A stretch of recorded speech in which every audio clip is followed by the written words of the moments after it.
Bien, vous le savez, notre mémoire, c'est notre bibliothèque interne qui classe, qui stocke, qui va garder tous nos souvenirs et nos souvenirs en tant que aussi gestes et émotions. Voilà. Donc tout ça, eh bien, je vais parler un petit peu d'abord des différents types de mémoire qu'il existe. La mémoire à court terme, ce qui nous permet de nous souvenir de ce qui vient juste de se passer, retenir un numéro de téléphone pendant quelques secondes et on n'a pas forcément besoin de le retenir plus longtemps. Et puis on a la mémoire à long terme. Elle est un petit peu plus complexe. On a par exemple la mémoire épisodique, c'est ce qui va nous faire nos souvenirs personnels.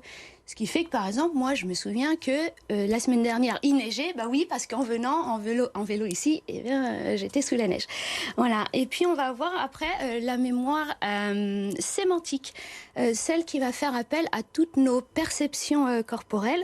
On va avoir déjà la mémoire procédurale. Savez-vous ce qu'elle nous permet, celle-ci ? Aucune idée. Non. Donc, en fait, elle nous permet de se souvenir des procédures, comme par exemple faire du vélo. On dit le vélo, ça ne s'oublie pas. Eh bien voilà, grâce à la mémoire procédurale. On va avoir également la mémoire perceptive qui fait appel à nos cinq sens. Parce que se souvenir, c'est pas uniquement dans la tête, c'est aussi se souvenir d'une sensation, d'un toucher. Si par exemple je vous dis, fermez les yeux et imaginez une barbe à papa. Est-ce que là vous sentez l'odeur, vous sentez le goût sucré de barbe à papa sur la bouche? Eh bien tout ça, voilà, c'est notre mémoire perceptive.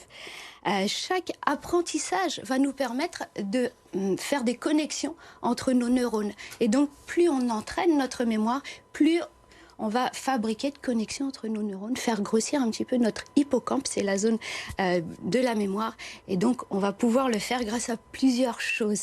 Il y a des exercices pour travailler sa mémoire. Complètement. Là, d'ailleurs, Je sens qu'on va être... Ouais, là, j'ai envie de vous faire bouger un petit peu, un exercice juste tout simple. On va en avoir deux. Le premier, toucher chacun de ses doigts avec son pouce et aller de plus en plus vite. Celui-ci, en général, il est plutôt simple. Moi,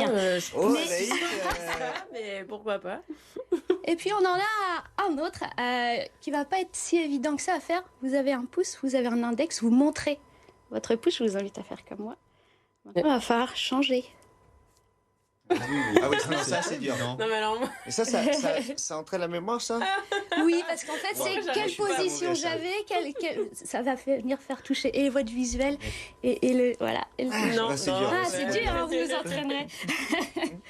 Voilà. Alors après, qu'est-ce qu'on avait d'autre? On a aussi plusieurs facteurs importants. Toujours le sommeil, et c'est important aussi pour la mémoire puisque c'est pendant le sommeil qu'on va pouvoir stocker nos souvenirs, les classer.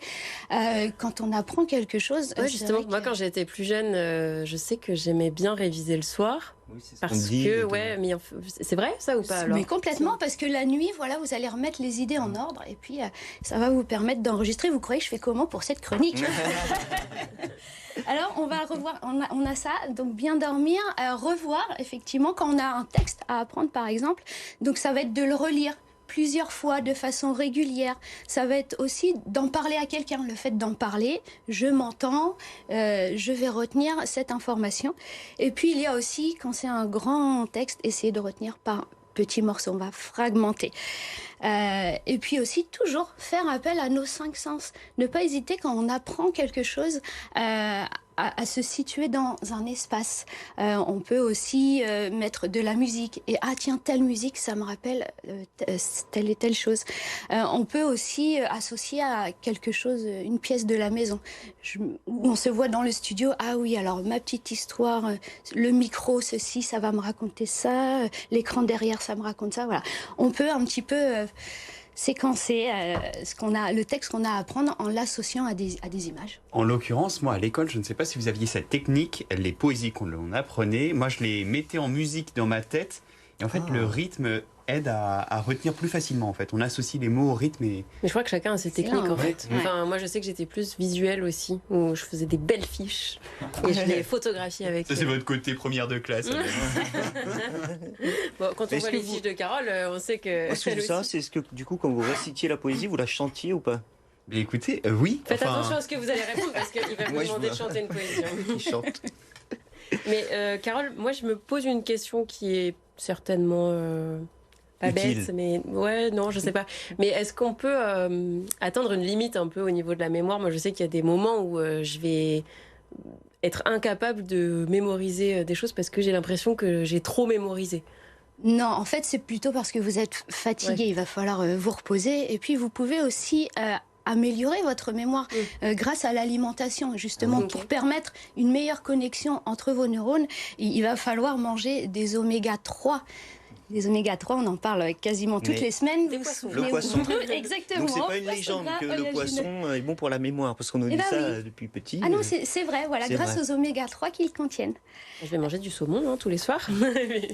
On va avoir aussi les antioxydants qui vont limiter le stress oxydatif pour éviter en fait, que nos cellules ne s'endommagent.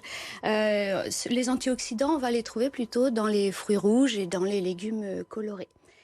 Et puis enfin, on va avoir la vitamine B, D et E, elles qui vont permettre de soutenir la mémoire à long terme. Et la concentration également, donc les vitamines B qu'on va trouver essentiellement dans viande, poisson, œufs. La vitamine D, encore une fois, dans le poisson gras, les abats, le jaune d'œuf, les produits laitiers. Et puis la vitamine E dans tout ce qui est huile végétale, les graines, les fruits à coque, les avocats, le jaune d'œuf encore, les épinards et les céréales complètes. Vous aviez des conseils aussi avec des huiles essentielles? Tout à fait. Alors, j'ai eu des petits conseils qui m'ont été donnés par Dr Victor. C'est un docteur pharmaceutique spécialisé en huile essentielle qui a son entreprise en Normandie d'ailleurs, qui m'a conseillé, que je dise pas de bêtises, du romarin à cinéole que l'on va pouvoir coupler avec de la menthe poivrée et du citron pour améliorer l'efficacité. Alors, comment on va faire ces petites huiles essentielles? Ce qu'il me recommande, Dr Victor, c'est de diffuser, vous le mettez dans un diffuseur électrique, 2 gouttes de chaque, avec un peu d'eau, et une demi-heure, 2 à 3 fois par jour dans une pièce où vous vous trouvez, évidemment. Et puis si, en mode express, vous mettez 2 gouttes de ce romarin à cinéole sur un mouchoir, et puis vous le sniffez. Voilà, et ça va stimuler la mémoire?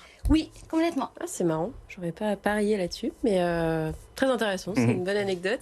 On peut aussi, il y a aussi peut-être des aliments avant ça à éviter? Oui, on va éviter les acides gras saturés, on va également éviter le sucre parce que eux, ils vont perturber les connexions justement entre nos neurones, entre le cortex et l'hippocampe. Vous vous souvenez les acides gras saturés, où on les trouve? Fromage. Non, c'est pas ça. En fait, c'est plus. Oui, alors c'est ce qu'on trouve dans tout le gras que l'on va trouver sous forme de solide. Donc, effectivement, le gras d'origine animale, la viande, le beurre. Et tout ce qui suit.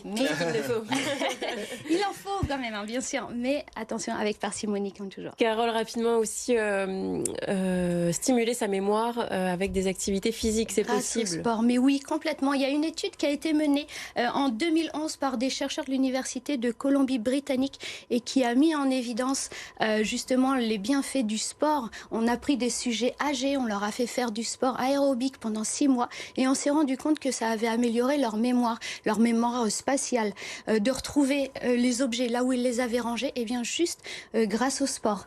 Ouais. Il y a également le biologiste John Medina qui écrit dans son livre Les pouvoirs cachés de votre cerveau, qui met en exergue le rôle essentiel de l'exercice physique pour l'amélioration des facultés mentales. Il a observé qu'avec une activité physique régulière, on arrivait à réduire la démence et même le risque d'Alzheimer.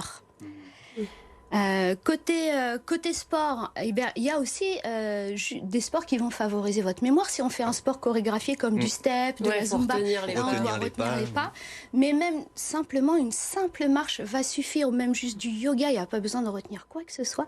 Et pourtant, ça va quand même améliorer votre mémoire. Donc n'hésitez pas à bouger régulièrement et au moins 30 minutes par jour. Merci beaucoup, Carole, pour tous ces précieux conseils. On passe